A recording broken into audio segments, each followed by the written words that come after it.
Pay attention to what you're seeing in this security footage. Dozens of men dressed in identical white coveralls, standing in perfect formation in a crumbling courtyard. They're not moving, they're barely breathing, and just a few feet away from them, separated only by rusted metal bars, two massive lions pace back and forth, watching them. Look closely at the man in the dark uniform standing alone between the prisoners and the cages. He's completely still, like he's conducting some kind of twisted ceremony. This isn't a prison, this isn't a zoo, this is something far more disturbing. What you're watching is the final piece of evidence that would expose one of the most bizarre cases of vigilante justice ever documented. A case that would reveal how love, obsession, and a warped sense of righteousness turned an abandoned wildlife facility into a house of horrors. You know that feeling when you drive past an old, abandoned building and wonder what stories are trapped inside those crumbling walls? For the residents of Clearwater Bay, Oregon, that building was the old Meridian Wildlife Sanctuary. It had been closed since 2015, sitting empty on the edge of town like a forgotten relic. Most people didn't think about it anymore. It was just part of the landscape, another casualty of budget cuts and changing times. But in April 2017, that abandoned facility became the center of one of the most disturbing criminal investigations the Pacific Northwest had ever seen. Dr. Sophia Crane had been missing for 6 weeks. The 38-year-old wildlife conservationist had devoted her entire life to protecting endangered species. She'd traveled to Africa, worked with rehabilitation programs across 3 continents, and had published groundbreaking research on predator behavior. When she returned to her hometown of Clearwater Bay in 2016, everyone thought she'd finally come home to settle down. Instead, she bought the abandoned Meridian Wildlife Sanctuary at a county auction for practically nothing. She told her friends and family she wanted to create something special, a place where humans could reconnect with nature and understand their responsibility to the planet. Her younger sister, Michelle Crane, remembered thinking it was a beautiful dream. Sophia always wanted to make a difference, Michelle would later tell investigators. She just wanted to save the world, one animal at a time. But what Sophia was actually creating inside those walls was something nobody could have imagined. Something that would challenge everything we think we know about justice, revenge, and the darkness that can grow inside even the most well-intentioned hearts. Let me paint you a picture of Clearwater Bay in early 2017. It's a small coastal town, population about 8,000, where everyone knows everyone else's business. The kind of place where the local diner is still the social hub, where high school football games draw bigger crowds than anything else, and where a missing person case doesn't just make the news, it becomes the only thing anyone talks about. Sophia Crane was last seen on March 3rd, 2017. She'd stopped by the hardware store that afternoon to pick up some supplies. The clerk remembered her buying heavy-duty chains and padlocks. When he asked what she needed them for, she just smiled and said, "Security upgrades at the sanctuary." That was the last confirmed sighting of her alive. When Sophia didn't show up for her niece's birthday party on March 5th, Michelle knew something was wrong. Sophia never missed family events.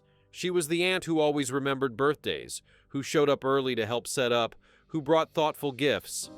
Michelle drove out to the old sanctuary that evening, but the gates were chained shut. She called her sister's cell phone over and over. No answer. By March 7th, Michelle filed a missing person report with the Clearwater Bay Police Department. Detective James Morrison caught the case. He was a 20-year veteran of the force, a methodical investigator who'd seen his share of missing persons cases over the years. Most of them, he knew, resolved themselves within 72 hours. People turned up.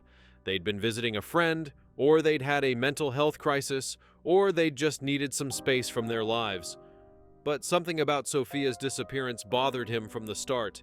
Her car was still parked at her apartment. Her phone was going straight to voicemail. Her bank account showed no activity since March 3rd. And when Detective Morrison drove out to the Meridian Wildlife Sanctuary, he found those gates locked tight, just like Michelle had described. Here's the thing about small-town investigations. They move differently than big city cases. Morrison didn't have a team of detectives or unlimited resources. He had himself, one junior officer, and a lot of legwork to do. He started by interviewing everyone who knew Sophia. Her friends all said the same thing. She'd been passionate about the sanctuary project, maybe a little obsessed with it, but she'd seemed happy, focused, determined. Her ex-boyfriend, David Chen, told Morrison something interesting. He and Sophia had dated briefly in late 2016, but she'd ended things in January 2017. She said she didn't have time for a relationship, David explained. She was completely consumed by this wildlife project. She kept talking about creating a system of natural accountability. I didn't really understand what she meant, and when I asked her to explain, she got defensive, said I wouldn't understand her vision. Natural accountability. Morrison wrote that phrase in his notebook and underlined it twice. He also interviewed the sanctuary's only employee, a 42-year-old man named Marcus Webb, who'd worked as the head zookeeper before the facility closed in 2015. Webb had stayed on with Sophia when she purchased the property, helping her with renovations and animal care. He told Morrison that Sophia had been at the sanctuary on March 3rd, working with the two lions they'd rescued from a bankrupt circus, Caesar and Brutus, both aging males who'd spent most of their lives in cages. She loved those lions, Webb said, his voice catching with emotion. She saw them as symbols of everything wrong with how humans treat animals. She wanted to give them dignity in their final years. Morrison asked Webb when he'd last seen Sophia. Webb said it was around 5 p.m. on March 3rd, when he'd left for the day. She told me she was going to work late, finishing up some paperwork. She seemed normal, maybe a little stressed, but normal. Did Webb have keys to the sanctuary? Yes, he did. Had he gone back after March 3rd? No, he explained. He'd tried calling Sophia on March 4th to check on the lions, but she didn't answer. He assumed she wanted some space to work on her project without interruptions. She'd mentioned she might need a few days of solitude to finalize some plans. Morrison asked if he could search the sanctuary. Webb said he didn't have the authority to grant that. Sophia owned the property now. But if the detective could get a warrant, he'd be happy to help. And there's where things got complicated. Morrison went to Judge Patricia Reynolds to request a search warrant. But what was his probable cause? A woman had been missing for 4 days. She owned a private property. There was no evidence of foul play, no signs of struggle, no witnesses reporting anything suspicious. The judge was sympathetic but firm. Come back when you have something more concrete. So Morrison did what any good detective does. He kept digging. He discovered that Sophia had been conducting some kind of research project in the months before her disappearance. She'd been traveling around the Pacific Northwest, meeting with people. Morrison managed to track down some of these individuals through Sophia's credit card records and phone records. What he found was disturbing. Sophia had been meeting with convicted poachers, men who'd been arrested for illegal hunting of protected species. She'd been interviewing them, asking them about their motivations, their methods, their lack of remorse. One former poacher, Gerald Hastings, told Morrison that Sophia had seemed obsessed with understanding the criminal mind. She'd asked him if he'd ever felt guilty about the animals he'd killed. When he said no, that it was just business, she'd gotten very quiet. She looked at me like I was some kind of monster, Gerald recalled. And maybe I was. But the way she stared at me, it was like she was studying me, like I was one of her research subjects. Morrison also discovered something else troubling. Sophia had been in contact with various animal rights organizations, some of them considered extremist groups by law enforcement. She'd attended meetings, participated in online forums, and had been increasingly vocal about what she called the failure of institutional justice. In one email exchange Morrison recovered from her laptop, she'd written to a fellow activist, "The courts give these men a year, maybe 2, for destroying irreplaceable life. Where's the deterrent? Where's the real consequence? If we won't protect the voiceless, who will?" The activist had responded with a warning. "Be careful, Sophia. The line between advocacy and vigilantism is thinner than you think." By late March, Morrison was convinced something terrible had happened to Sophia Crane. He just couldn't prove it. He couldn't get access to the sanctuary without a warrant, and he couldn't get a warrant without probable cause. It was a maddening circle. He decided to conduct surveillance on the property. For 3 days, he or Officer Danny Rodriguez would park on the access road leading to the sanctuary, watching for any signs of activity. On the second day, they saw something. A vehicle entering through the gates around 7 a.m. Morrison couldn't identify the driver from that distance, but he noted the license plate. It came back registered to Marcus Webb. When Morrison confronted Webb about this, the zookeeper admitted he'd been going to the sanctuary to check on the lions. "They still need to be fed," Webb explained. "They still need care. I couldn't just abandon them because Sophia disappeared. I have a key. I figured she'd understand." But here's what didn't make sense. If Webb was so concerned about the lions, why hadn't he reported Sophia missing? Why hadn't he mentioned these visits during their first interview? Webb's answers were vague, evasive. He said he thought Sophia would turn up, that she was probably just taking some time away, that he didn't want to cause unnecessary alarm. Morrison's instincts were screaming that Webb knew more than he was saying, but still, no probable cause for a warrant, no evidence of a crime. Then, on April 18, 2017, everything changed. A hiker named Timothy Cross was exploring the woods behind the Meridian Wildlife Sanctuary when he heard something strange. Voices, multiple voices, all coming from inside the facility. But they weren't having a conversation. They were screaming. Short, desperate screams, followed by long periods of silence. Timothy immediately called 911. When Morrison arrived at the scene with backup, they could hear it too. The sounds were coming from deep inside the sanctuary compound, beyond those locked gates. That was enough for probable cause. Morrison ordered the gates cut open. What they found inside would haunt everyone who saw it for the rest of their lives. The sanctuary grounds were overgrown, clearly neglected. The pathways were covered in weeds. The old animal exhibits looked abandoned. But as they moved deeper into the property, following the sounds, they came to a large courtyard area near the lion enclosure, and that's where they found them. 40 men, all dressed in identical white coveralls, huddled in the basement level of the old maintenance building. They were emaciated, filthy, terrified. Some were sobbing, others were too weak to even react to the presence of police officers. The smell was overwhelming. Unwashed bodies, human waste, fear. Morrison's first thought was human trafficking, some kind of forced labor operation. But then one of the men spoke up, his voice hoarse from screaming. "She kept us here," he said. "She said we had to face what we'd done." "Who kept you here?" Morrison asked. "The doctor," the man replied. "Dr. Crane. She said we were all killers, and killers had to pay." Morrison's blood ran cold. He immediately ordered a full search of the facility. Officers spread out across the grounds, checking every building, every enclosure. They found the lion habitat easily enough. Caesar and Brutus were still there, pacing in their large outdoor enclosure, well-fed and clearly cared for. And in a smaller holding area adjacent to the main enclosure behind a locked door, they found Sophia Crane's body. She was partially consumed. The medical examiner would later determine that Caesar and Brutus had been locked in that holding area with her body for several weeks. They'd done what starving predators do. They'd fed. But here's what made it even more horrific.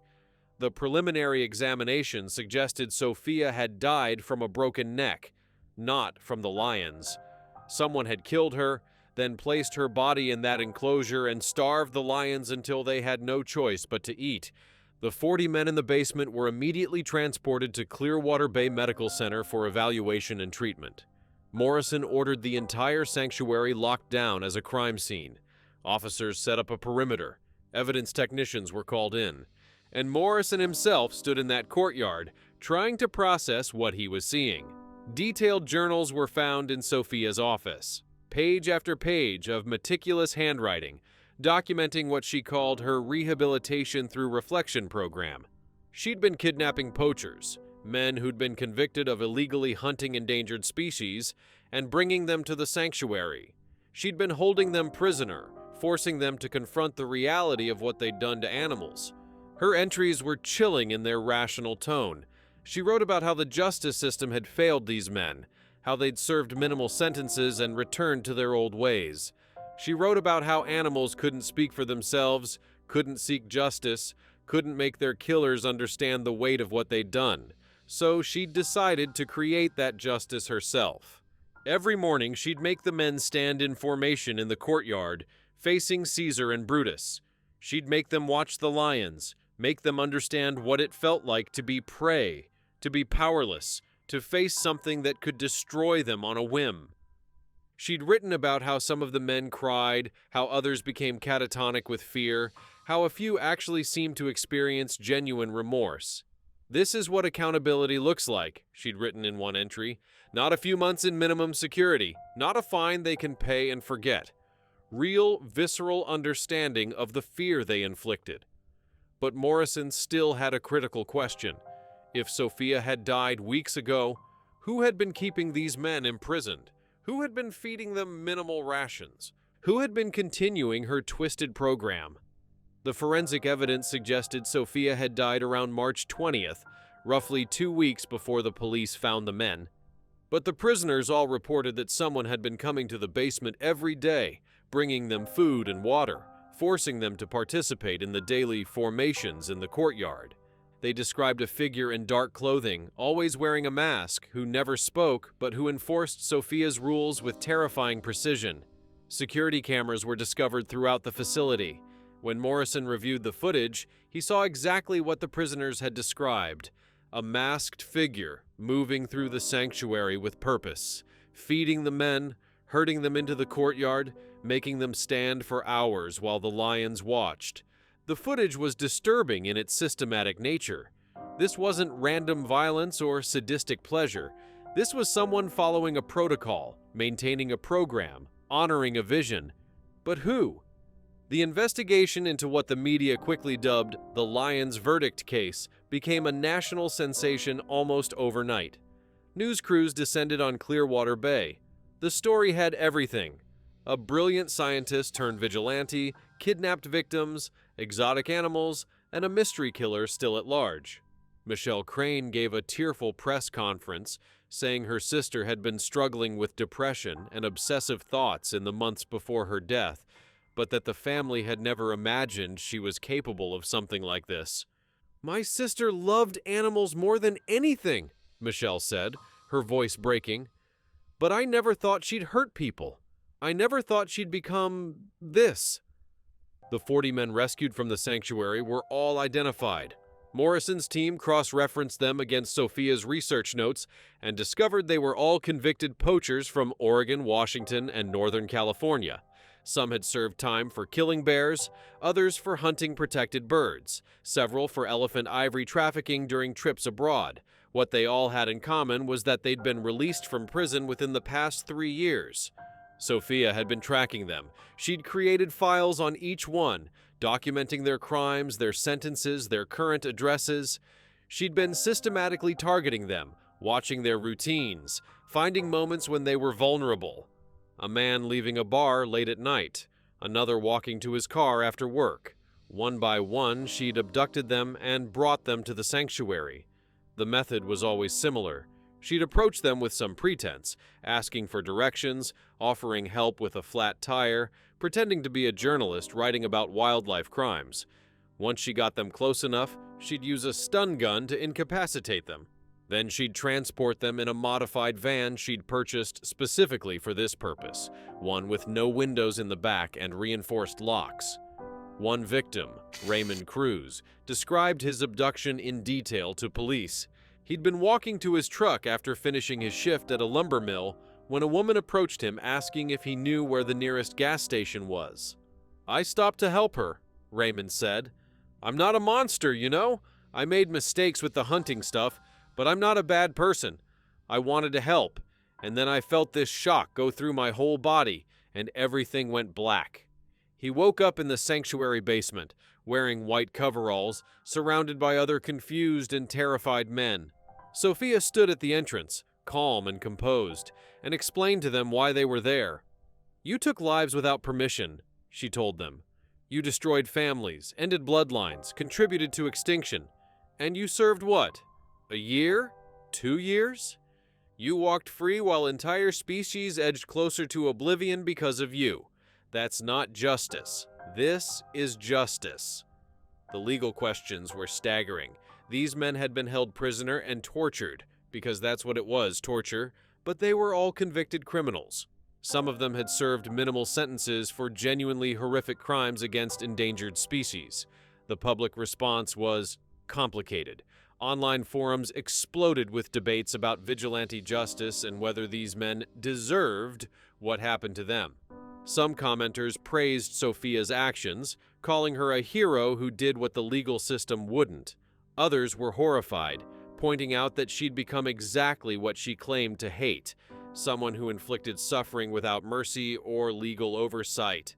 The debate raged across social media, on news programs, in coffee shops across America. Environmental activist groups found themselves in an uncomfortable position.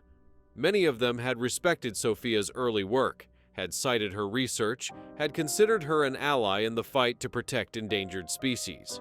Now they had to publicly distance themselves from her actions while somehow maintaining their core message that wildlife crimes weren't taken seriously enough by the justice system.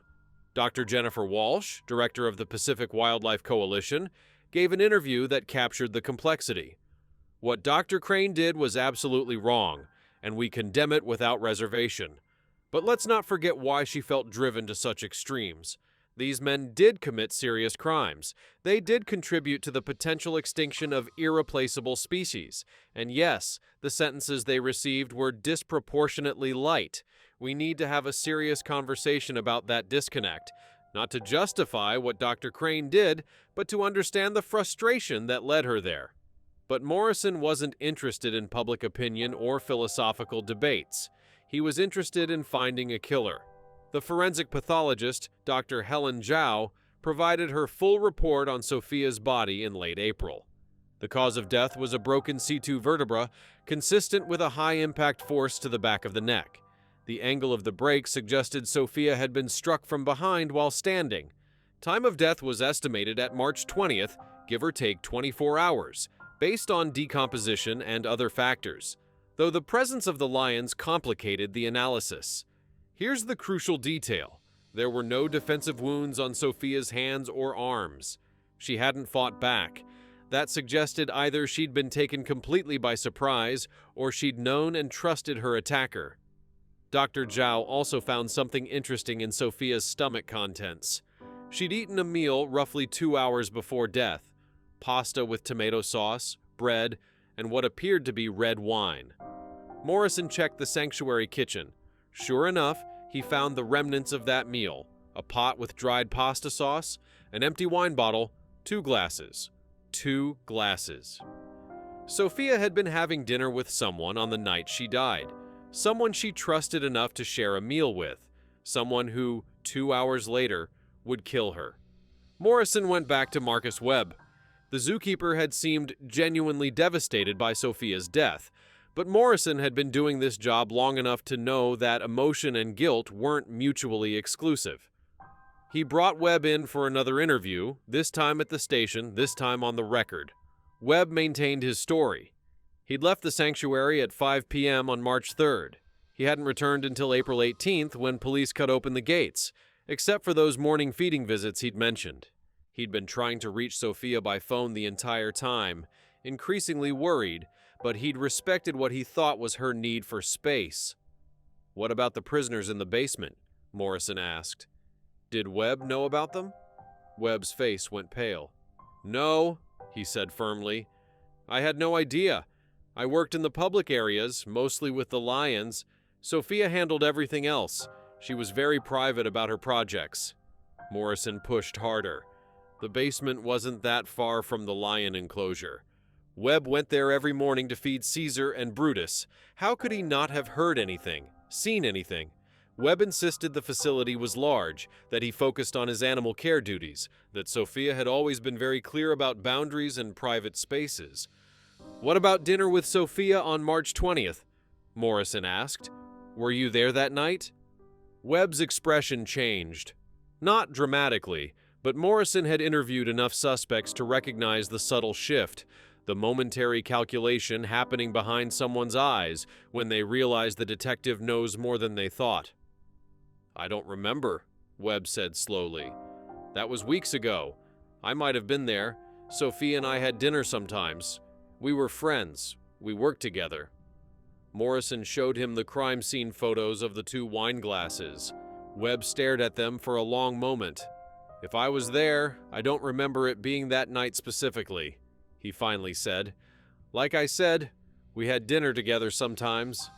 But Morrison also didn't have evidence to contradict Webb's story.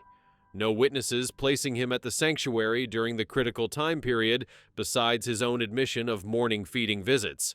No forensic evidence connecting him definitively to the crime. The security footage showed the masked figure, but the person was always fully covered. Dark clothing, mask, gloves.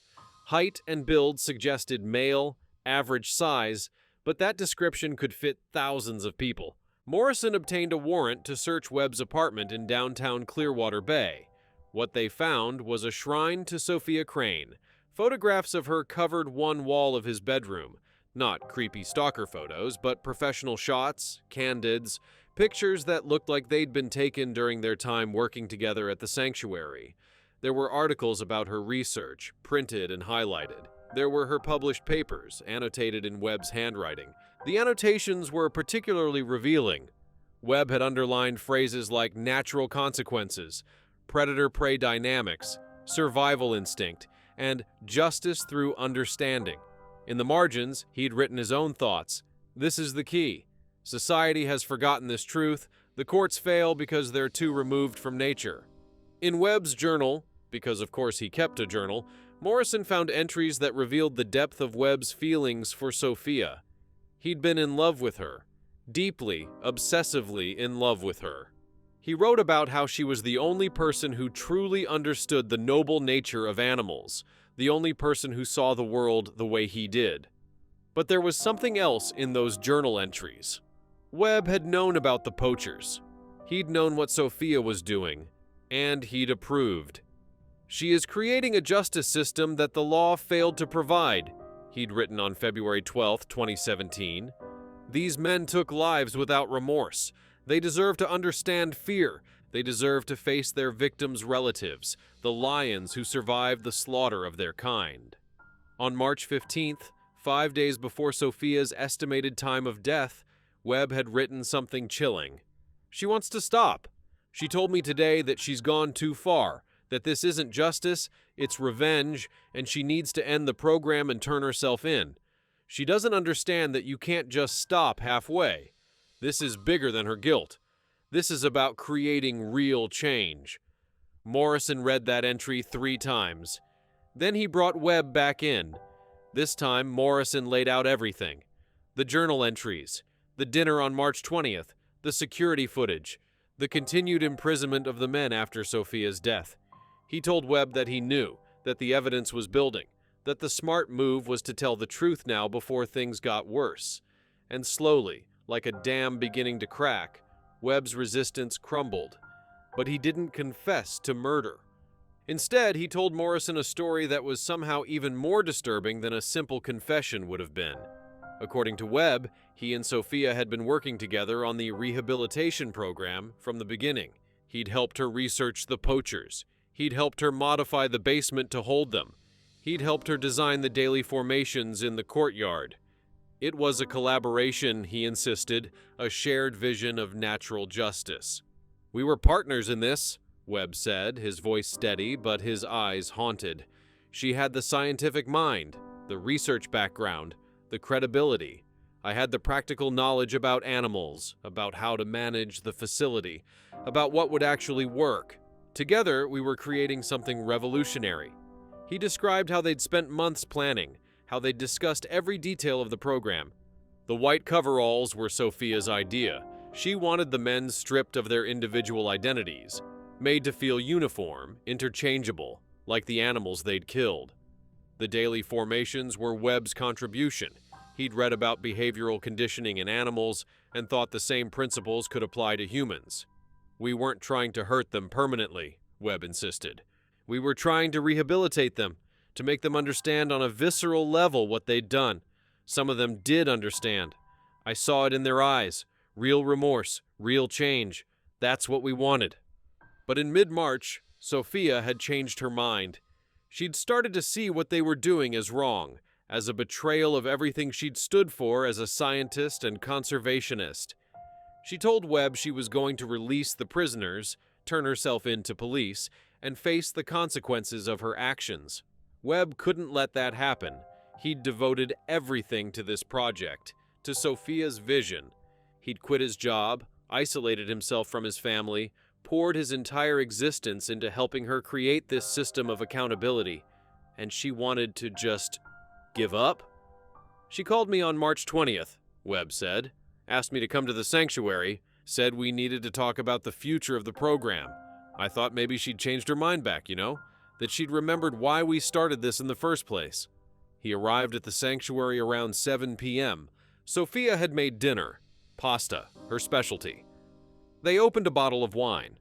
For a while it was like old times. They talked about the lions, about conservation, about their shared passion for protecting wildlife. Then Sophia told him her decision was final. She was ending the program. She was going to confess everything, and she needed Webb to support her decision, to turn himself in alongside her, to face justice together. "I tried to convince her," Webb said, his voice breaking. "I begged her. I told her about the men who'd shown real change, real remorse. I told her about the potential impact if we could prove this method worked. But she wouldn't listen. She said she'd been wrong. Wrong. After everything we'd built. Everything we'd accomplished." They argued. The conversation got heated. Sophia stood up from the table, said she was done discussing it, that her mind was made up. Webb followed her as she walked toward the lion holding area, still trying to change her mind. "I didn't plan to hurt her," Webb told Morrison, tears streaming down his face. "I just wanted to make her understand. I grabbed her shoulders, tried to make her listen to me, but she pulled away and turned her back on me, turned her back on everything we'd built, and I just reacted. I pushed her. Hard. She fell and hit the wall. The C2 break, the lack of defensive wounds, it all fit. I heard the crack," Webb continued, his voice barely above a whisper. "I knew immediately that something was wrong. She just crumpled. Didn't move. Didn't breathe. I checked for a pulse, tried CPR, but there was nothing. She was gone." But here's what haunted Morrison. Webb's next actions. After realizing Sophia was dead, after the initial shock wore off, Webb didn't call for help. He didn't turn himself in. Instead, he made a decision that revealed the true depth of his obsession. He would continue her work. He would honor her vision, even if she'd abandoned it herself. He would prove that the system she'd created was right, was necessary, was just. Webb dragged Sophia's body into the smaller holding enclosure. He locked Caesar and Brutus in there with her, knowing exactly what would happen. "I thought if they consumed her, if she literally became part of the natural cycle, it would be poetic," Webb said. "She'd dedicated her life to animals. This way, she'd sustain them even in death." Then he took on the role of program administrator. Every day for nearly a month, he returned to the sanctuary. He fed the prisoners minimal rations, just enough to keep them alive, not enough to give them strength to resist. He herded them into the courtyard. He made them face the lions, made them participate in Sophia's ritual of accountability. "I was honoring her," Webb insisted. "She lost her nerve at the end, but that doesn't make her original vision wrong. Those men needed to understand what they'd done. Someone had to make them understand." Morrison asked the question that had been bothering him since the beginning. "Why the mask? Why hide your identity from the prisoners?" Webb's answer was chilling in its simplicity. "Because it wasn't about me. It was about her program.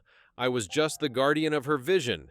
If they saw my face, if they knew who I was, it would become about me. But this was never about me. It was about natural justice. It was about accountability. It was about Sophia." The security footage Morrison had reviewed, the masked figure systematically feeding prisoners, conducting formations, maintaining order. It was all Webb, carrying out what he believed was Sophia's legacy, even as he was destroying any chance she might have had for redemption. As Morrison built his case against Marcus Webb, he faced a challenge he'd never encountered before, a suspect who was completely cooperative but also completely delusional about the nature of his crimes. Webb provided detailed confessions to everything.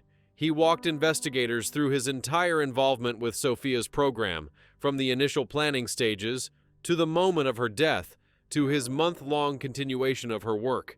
He showed no remorse for the prisoner's suffering. In fact, he seemed proud of having maintained the program's integrity even after Sophia's death, but he genuinely seemed to believe he'd done nothing morally wrong. "Those men were killers," he told Morrison during one interrogation. "They'd killed dozens, maybe hundreds of endangered animals. Some of them were on the brink of extinction because of people like them. Our justice system gave them a slap on the wrist. Sophia gave them real accountability." The case against Webb for Sophia's death was straightforward. He'd confessed to the killing, the forensics matched his story, and his journal entries established motive and timeline. But the legal case surrounding the 40 prisoners was far more complex. Webb was charged with kidnapping, false imprisonment, and assault for his role in the rehabilitation program.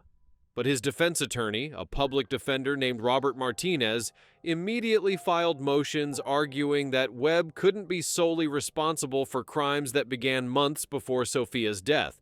If this was a conspiracy, he argued, then Sophia Crane was the mastermind, and Webb was merely following her instructions.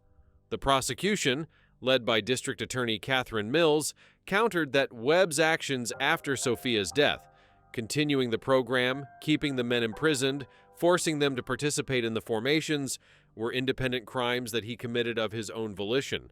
Sophia's original guilt didn't absolve Webb of his subsequent actions. The trial began in October 2017. The courthouse in Clearwater Bay had never seen anything like it. Media satellites crowded the parking lot. National news anchors did live shots from the courthouse steps. Inside, every seat in the gallery was filled, with overflow crowds watching on monitors in adjacent rooms. The prosecution called the 40 former prisoners to testify. Their accounts were harrowing. They described being abducted from parking lots, from their homes, from bars. They described waking up in the sanctuary basement, disoriented and terrified. They described the minimal food rations, the unsanitary conditions, the psychological torture of being forced to stand mere feet away from predatory animals while knowing they were completely helpless. One man, Thomas Garrett, who'd served 2 years for participating in an illegal bear hunting operation, broke down on the stand. "I knew what I did was wrong," he testified. "I'd accepted my punishment, served my time, but she, Dr. Crane, she thought that wasn't enough. She wanted me to feel what those bears felt. And I did. Every single day in that courtyard, standing there with those lions watching us, I felt like prey. I felt like I was going to die." Another victim, Carlos Mendez, described the moment he thought he would be killed. "One morning, the masked man, we didn't know it was Webb yet, he brought us out to the courtyard like always. But this time, he opened the gate between us and the lions. Just a few inches, not enough for them to get through, but enough that we could see it was unlocked. Caesar started pawing at it, pushing. We all just froze. We couldn't run. We couldn't fight. We just had to stand there and wait to see if that gate would open far enough for him to get through. The gate never opened fully. Webb had secured it with a secondary lock that the lions couldn't manipulate. But the psychological impact on the prisoners was profound. Several of them required ongoing psychiatric care for PTSD. The defense didn't dispute the facts of what happened. Instead, Martinez attempted to humanize Webb, to portray him as a man who'd fallen under the influence of a charismatic, brilliant woman whose idealism had curdled into extremism. "Marcus Webb loved Sophia Crane," Martinez told the jury in his opening statement. "He loved her vision of a world where justice meant something real, where criminals understood the true weight of their actions. Was he wrong to continue her program after her death? Yes. Was he wrong to harm those men? Yes. but he genuinely believed he was honoring something noble, something important. This isn't a case of a sadistic killer. This is a case of a man who loved the wrong person and followed her down a dark path. Martinez called expert witnesses to testify about psychological manipulation, about how intelligent, charismatic individuals can influence others to participate in criminal behavior they wouldn't otherwise consider. He presented evidence of Webb's previously spotless record, 20 years working with animals, no history of violence, respected by his peers. One character witness, Webb's former supervisor at the sanctuary before it closed, testified that Marcus had been the kindest man I'd ever worked with. He'd spend hours with injured animals, talking to them softly, making sure they felt safe. The idea that he could hurt anyone, human or animal, was incomprehensible to me. But the prosecution had an ace in the hole, that security footage from the sanctuary. Remember what I told you to pay attention to in the beginning? Those images of men in white coveralls, standing in perfect formation while lions paced nearby, with a lone figure in dark clothing orchestrating it all? That footage became the centerpiece of the prosecution's case. D.A. Mills presented the footage to the jury in excruciating detail. She showed clip after clip of Webb herding the prisoners into the courtyard, forcing them to stand in formation, keeping them there for hours while Caesar and Brutus circled their enclosure. The footage was time-stamped: April 2nd, April 5th, April 8th, April 12th, April 15th. All dates after Sophia's death. "This isn't a man following orders," Mills told the jury, pointing at the screen showing Webb's masked figure positioning prisoners with methodical precision. "This isn't a man honoring a dead woman's vision. This is a man who made a conscious choice day after day to continue torturing 40 human beings. Look at this footage. Look at how methodical he is. Look at how he positions them perfectly, how he times their formations, how he ensures they're close enough to the lions to feel terror, but not close enough to actually be harmed. This is calculated. This is intentional. This is Marcus Webb's crime, and his alone." The footage was particularly damning because it showed Webb's increasing elaboration of Sophia's original program. In early April, the formations were simple: men standing in rows facing the lion enclosure. But by mid-April, Webb had introduced new elements. He'd bring individual prisoners closer to the cages, making them stand alone while the others watched. He'd vary the timing, sometimes making them stand for 2 hours, sometimes 6, keeping them in a constant state of uncertainty and fear. In one particularly disturbing clip from April 14th, Webb brought all 40 men out during feeding time. He fed Caesar and Brutus large chunks of raw meat while the prisoners watched, making sure they understood the lion's power, their predatory nature, their capacity for violence. He wasn't maintaining Sophia's program, Mills argued. He was perfecting it. He was experimenting with it. He was turning these human beings into laboratory subjects for his own twisted research. The jury saw that footage and reached the only conclusion they could. Webb was guilty of everything he'd been charged with. But the trial had one more twist, one final revelation that changed how everyone understood the case. During the forensic investigation of the sanctuary, technicians had recovered Sophia's laptop from her office. It had been password protected, but the state's digital forensics team eventually cracked it. What they found was a video file dated March 19, 2017, one day before Sophia's death. In the video, Sophia sat in her office, looking exhausted and defeated. Her hair was pulled back in a messy ponytail. She wore no makeup. Dark circles shadowed her eyes. She looked like she'd been crying, but her voice was steady as she spoke directly to the camera. "My name is Dr. Sophia Crane," she began. "I'm recording this because I need someone to understand what I've done and why I have to end it. For the past 4 months, I've been holding men prisoner here at the Meridian Wildlife Sanctuary. Men who committed crimes against endangered species, men who killed animals without remorse, who served inadequate sentences, who returned to their lives as if they'd done nothing wrong." She went on to explain her rationale, her research, her growing belief that the justice system had failed both the animals and society at large. She talked about how the idea had started small, Maybe just confront one poacher, make him understand what he'd done, and how it had spiraled into something she could no longer control. I told myself I was creating accountability, she said, her voice cracking. I told myself these men needed to understand the fear they'd inflicted, the lives they'd destroyed. I told myself that if the courts wouldn't deliver real justice, someone had to. But I was lying to myself. This isn't justice. It's revenge. It's cruelty. It's everything I spent my career fighting against.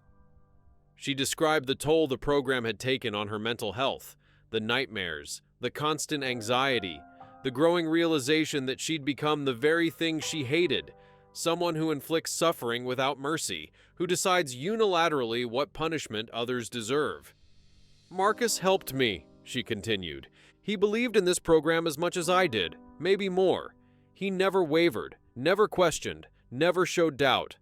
I think that's what I needed at first, someone who was absolutely certain I was doing the right thing.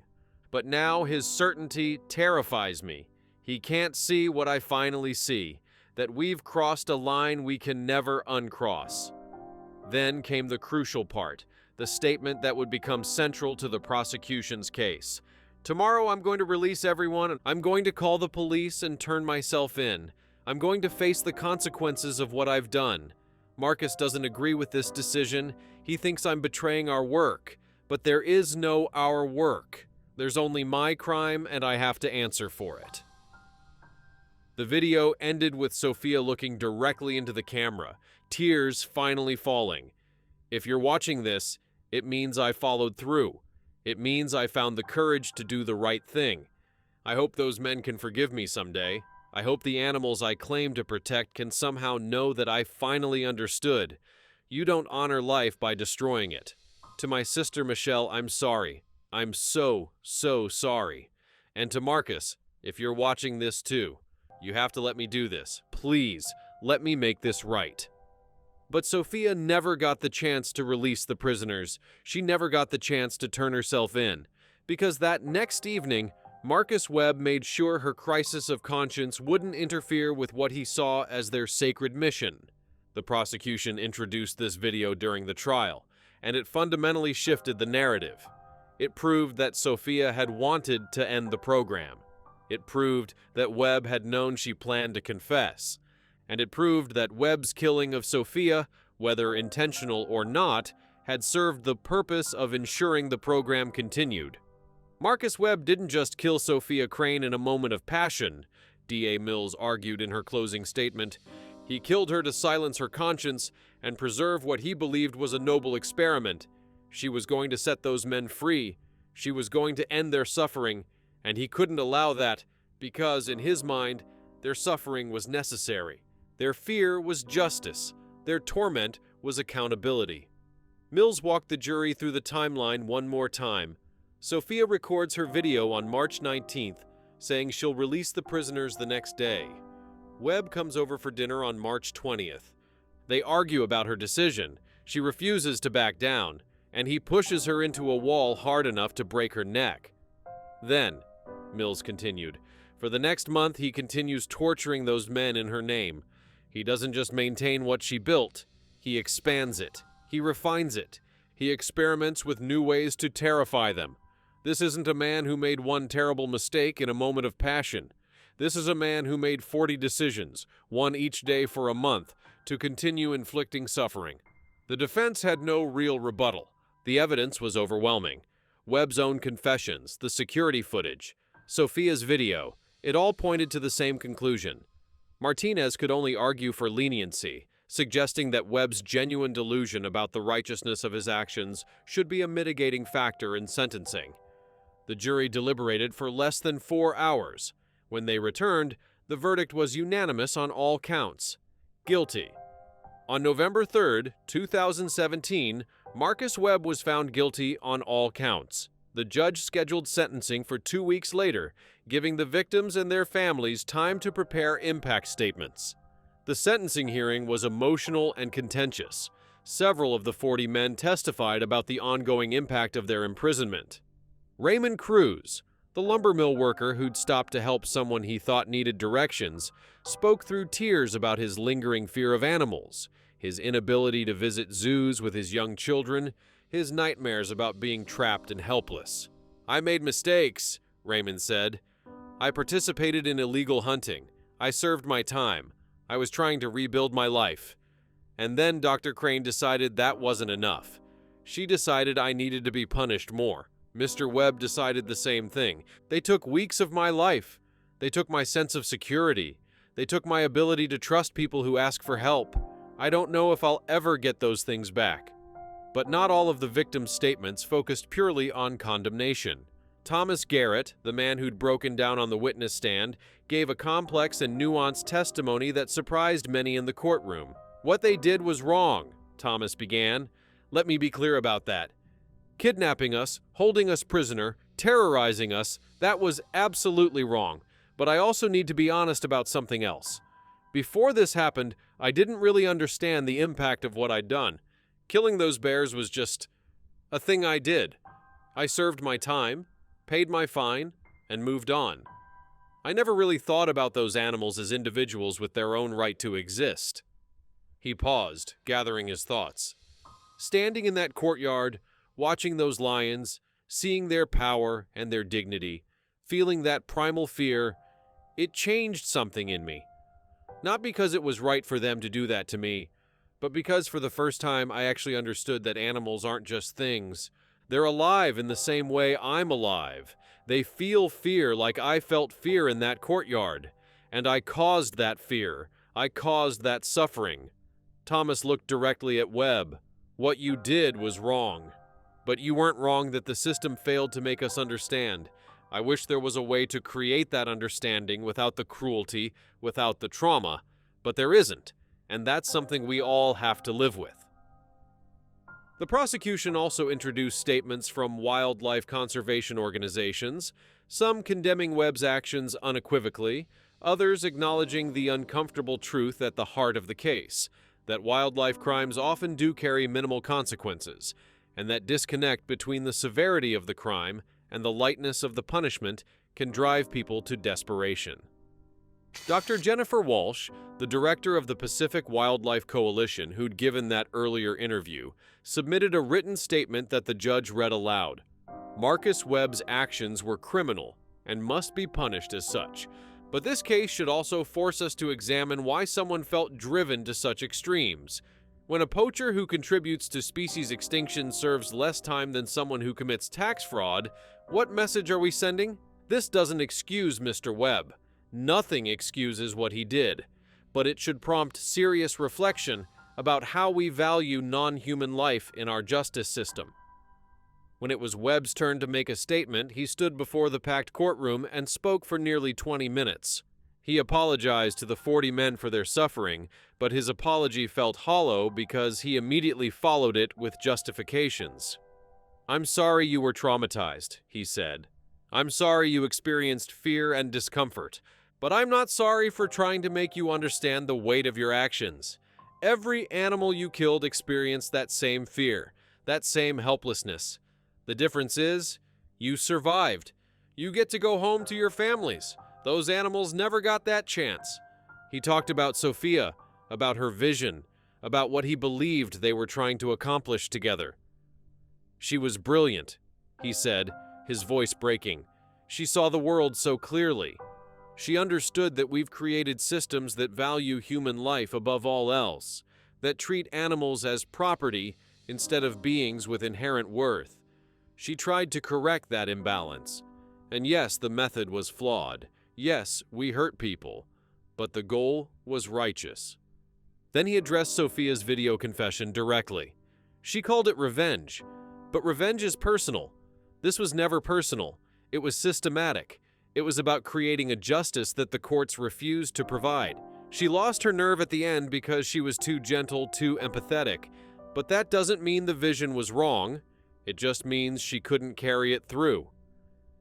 The judge, Honorable Patricia Reynolds, the same judge who'd initially denied Morrison's warrant request, listened to Webb's statement with an expression of barely contained disgust. When he finished, she took a moment before responding, and when she spoke, her words were measured but forceful.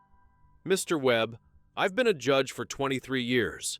I've presided over murder trials, assault cases, child abuse prosecutions.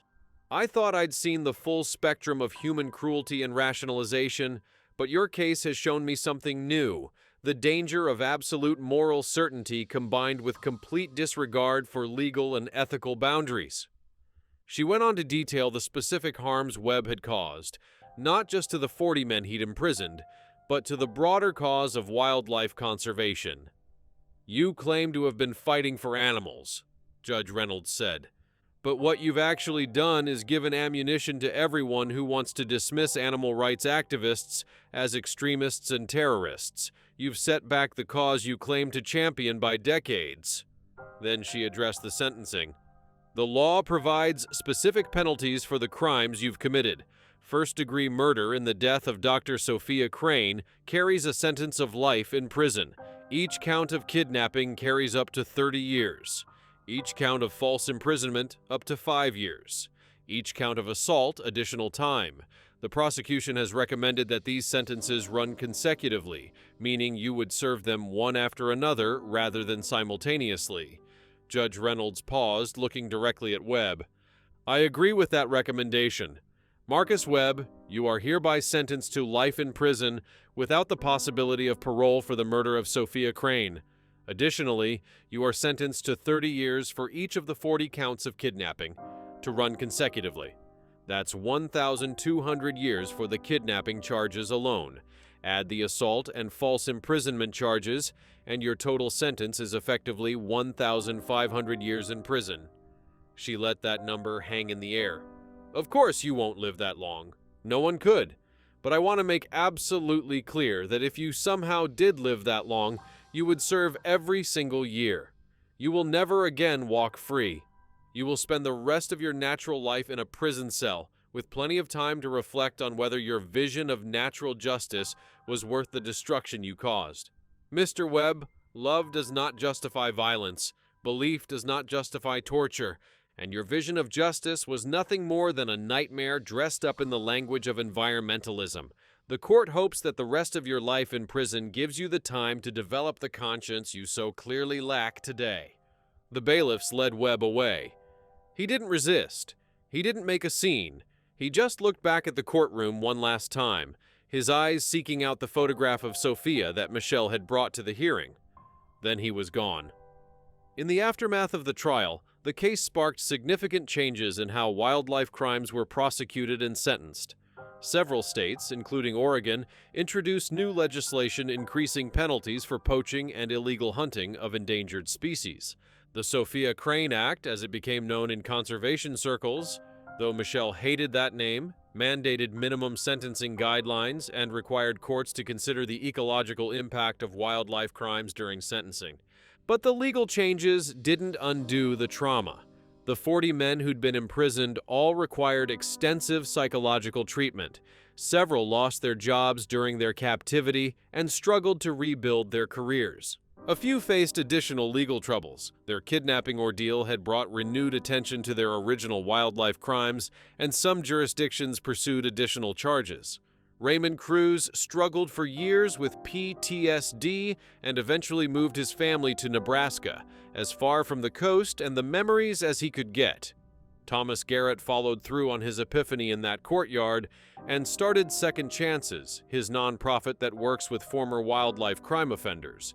It now operates in 6 states, providing education and rehabilitation programs that try to create understanding without trauma. "The irony isn't lost on me," Thomas said in an interview 5 years after the case. "Dr. Crane wanted us to understand the impact of our crimes, and in the most horrible way possible, she succeeded with me. But I've spent the last 5 years proving that you can achieve the same understanding through education, through rehabilitation, through actually showing people the animals they harmed in controlled, safe environments. You don't need terror to create empathy, you just need truth." Michelle Crane spent years trying to reconcile the sister she'd known with the person who'd committed these crimes. She eventually wrote a book about Sophia's life, titled The Conservationist's Confession, which explored how idealism can curdle into extremism, how love for animals doesn't justify cruelty to humans, and how even the most brilliant minds can lose their way. Sophia wasn't a monster, Michelle wrote in the book's epilogue. She was a person who cared too much, who felt too deeply, who couldn't accept the injustices she saw around her. And in trying to fix those injustices, she became something she would have hated. That's the tragedy of her story. Not that she was evil, but that she was good, and she let her goodness become twisted into something unrecognizable. The Meridian Wildlife Sanctuary was permanently closed and eventually torn down.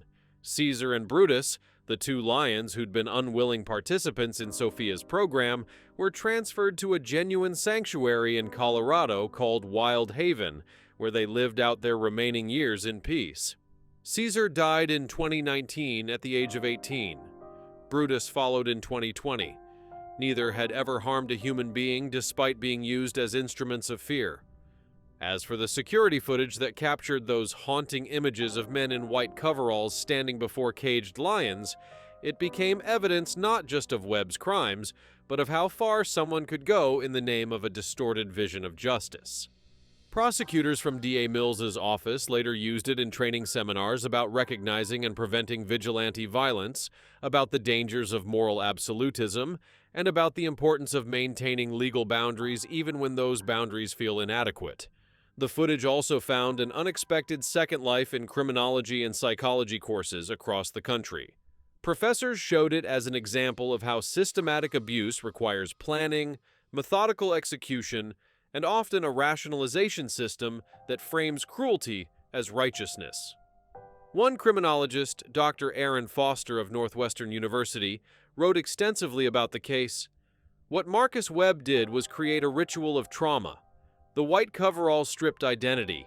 The daily formations created routine. The presence of the lions provided constant threat, and his own masked appearance removed humanity from the equation. It was, in its own terrible way, a masterclass in psychological torture. The 40 victims eventually formed a support group, meeting monthly to process their shared trauma. Some became activists, speaking out about both the inadequacy of wildlife crime sentencing and the dangers of vigilante justice. Others withdrew from public life entirely, trying to rebuild their shattered sense of security in private. Detective James Morrison, who'd spent 6 weeks trying to find Sophia and had ultimately uncovered one of the strangest cases in modern criminal history, retired from the Clearwater Bay Police Department in 2020. He gives occasional lectures at the police academy about the importance of following instincts even when evidence is scarce, about the challenges of investigating missing persons cases, and about the moment he stood in that courtyard and realized he'd found something far worse than a missing person. "I knew something was wrong from the beginning," Morrison said in one of those lectures, "but I never could have imagined what we'd find behind those gates." Sometimes the most disturbing crimes are committed by people who genuinely believe they're doing the right thing. That's what made this case so challenging. Webb wasn't trying to hide from justice. He thought he was implementing it. The charges Marcus Webb was convicted of included first-degree murder in the death of Dr. Sophia Crane, 40 counts of kidnapping, 40 counts of false imprisonment, 40 counts of assault, and additional charges related to torture, abuse, and tampering with evidence. His total sentence amounted to 1,500 years in prison, though the judge noted that the consecutive life sentences meant Webb would never again see the outside of a prison cell.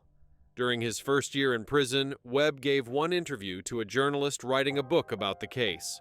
In it, he maintained his belief that what he'd done was fundamentally right, even if the execution was flawed. If you could ask those endangered animals if they'd trade 40 human beings experiencing temporary fear for their species' survival, what do you think they'd say? He asked. Of course they can't answer. They can't advocate for themselves. That's why people like Sophia and me have to do it for them. The journalist asked if he had any regrets.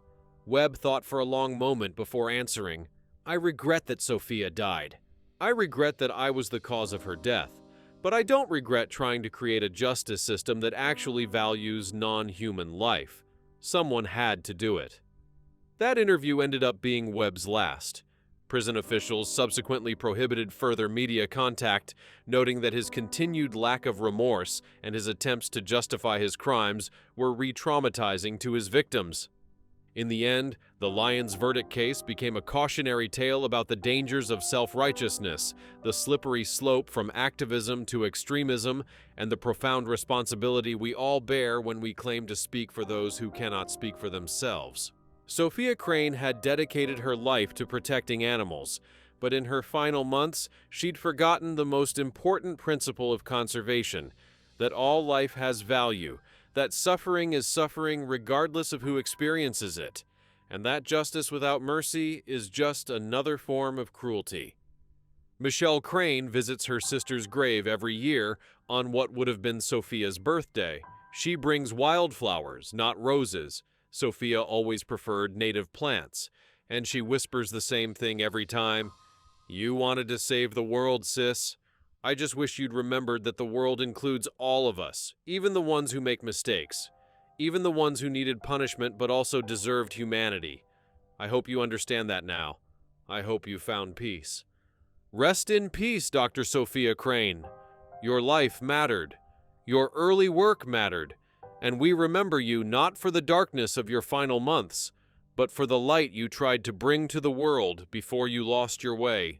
May the animals you genuinely tried to protect know that your heart started in the right place, even if your actions ended somewhere you never should have gone.